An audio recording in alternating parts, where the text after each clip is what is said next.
আজকের এই মিছিলের তাজিয়া মিছিলের মেসেজ হচ্ছে সারা পৃথিবীতে আমরা ইমাম হুসাইন আলাইহিস সালাম যে হকের পথে ছিলেন, ইয়াজিদ বাতিলের পথে ছিলেন, ইমাম হুসাইন সত্যের প্রতীক আর মিথ্যার প্রতীক হচ্ছে ইয়াজিদ ইবনে মুয়াবিয়া। আমরা এই মেসেজটা শুধু পৌঁছাতে চাই এই জন্য যে প্রতি বছর আমরা মানুষকে জানাতে চাই ইমাম হুসাইন ওনার নানার রেখে যাওয়া দিন ইসলামকে পুনর্জীবিত করেছেন। ইয়াজিদ হককে বাতিলের সাথে মিশ্রিত করেছিল, সে হালালকে হারাম, হারামকে হালাল করেছিল, সে মদ্যপায়ী ছিল, সে লম্পট ছিল, সে নারীলোভী ছিল এবং মদ্যপায়ী বানর নাচাতো। সুতরাং তার হাতে যদি ইমাম হোসেন সেদিন বায়াত দিতেন তাহলে আজকে পৃথিবীতে ইসলাম বলে কোনো ধর্মই থাকতো না। আমরা এই মেসেজটুকু সারা বিশ্বে ছড়িয়ে দিতে চাই। আপনাকে আমি শুধু একটা উদাহরণ দেই, পৃথিবীতে 57টি মুসলিম কান্ট্রি, এর 56টি ইসরায়েল এবং আমেরিকার দুনিয়ার বর্তমান ইয়াজিদের সপক্ষে, আর একটি মাত্র দেশ ইরান হুসাইনি ভালোবাসা, হুসাইনি জজবা, আলীর ভালোবাসা বুকে ধারণ করেছে, যে কারণে এরা একমাত্র ইরান সারা পৃথিবীর জালেমের বিরুদ্ধে রুখে দাঁড়িয়েছে। মহানবী সাল্লাল্লাহু আলাইহি ওয়াসাল্লামের একটি বিখ্যাত হাদিস আছে, আমার উম্মত 73 ভাগে বিভক্ত হবে, এর 72 জাহান্নামী। ঠিক আজকের দুনিয়ায় সেটাই ঘটতেছে।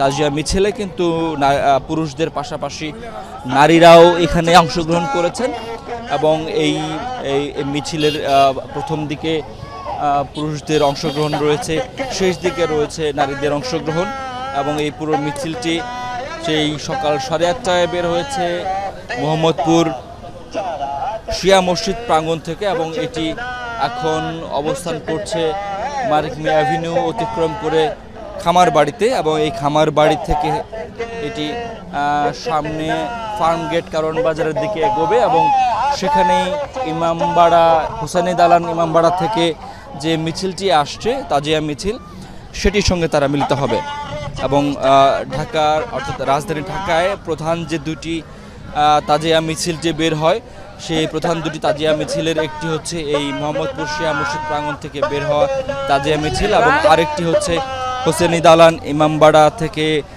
যে তাজিয়া মিছিলটি বের হয়। আমরা এই যাত্রায় নেমেছি ইমাম হুসাইন আলাইহিস সালামের সাথে যে ব্যবহার করা হয়েছিল, যারা এই নিকৃষ্ট আচরণে নিকৃষ্ট ব্যবহার করেছিল তাদের মুখোশ উন্মোচন করার জন্য, শুধুমাত্র তাদের মুখোশ উন্মোচন করার জন্য ইমাম হুসাইন আলাইহিস সালাম কারবালার ময়দানে গিয়েছিলেন, একমাত্র নানার দিনকে প্রতিষ্ঠিত করার জন্য, নানার দিনকে উজ্জীবিত করার জন্য। এই লক্ষ্যে ইমাম হুসাইন আলাইহিস সালাম তার পরিবারকে নিয়ে, তার আত্মীয় স্বজনকে নিয়ে এই কারবালার ময়দানে চলে গিয়েছিলেন। তার নিজের জীবন দিয়ে তার পুরো পরিবারকে কোরবান করে ইমাম হুসাইন আলাইহিস সালাম দিনকে প্রতিষ্ঠিত করে গেছেন। রাসূল আকরাম সাল্লাল্লাহু আলাইহি ওয়া সাল্লামের একটি প্রসিদ্ধ হাদিস আছে যে ইন্নাল হুসাইনা মিসবাহুল হুদা ওয়া সাফিনাতুন নাজা, নিশ্চয় ইমাম হুসাইন হেদায়েতের প্রদীপ এবং নাজাতের তরি। এর মাধ্যমে বোঝা যায় যে ইমাম হুসাইন আলাইহিস সালামের গুরুত্ব কতটুকু।